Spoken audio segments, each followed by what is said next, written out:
নমস্কার বন্ধুরা, সবাই কেমন আছো? আজকে চলে এসেছি তোমাদের সাথে সোয়াবিনের একটা প্রিপারেশন শেয়ার করতে। এটা আমার নিজেরই একটা প্রিপারেশন, আমি এটা বানাতে পছন্দ করি। তো প্রথমে সোয়াবিনগুলো সেদ্ধ করে ভেজে নিয়েছি, আর তারপর চিলি চিকেনের মতো পেঁয়াজগুলো কেটে নিয়েছি।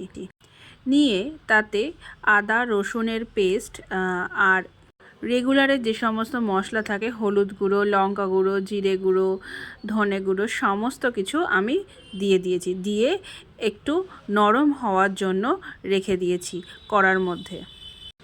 এর মধ্যে কিন্তু আমি সামান্য পরিমাণ চিনিও অ্যাড করেছি। তারপর যে সিদ্ধ করে ভেজে রাখা যে সয়াবিনগুলো, সেইগুলো দিয়েও আমি এই গ্রেভিটা মিক্স করছি। ভালোভাবে মিক্স করা হয়ে গেলে এর মধ্যে একটু টমেটো সস আর একটু চিলি সসও দিয়ে দেব। চিলি সসটা দেওয়া শুধুমাত্র ঝালের জন্য, যদি কেউ বেশি ঝাল খেতে পছন্দ না করে তাহলে স্কিপ করতে পারে।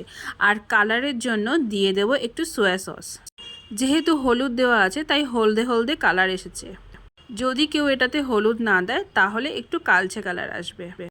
এরপর পরিমাণ মতন জল দিয়ে এটাকে ফুটতে দেব, যতক্ষণ না একটু গ্রেভি মতন হয় আমি রেখে দেব। এরপর ডিম সেদ্ধ করে সেটাকে আমি গ্রেট করে নিয়েছি। তো দেখো, এই হলো আমার ফাইনাল লুক।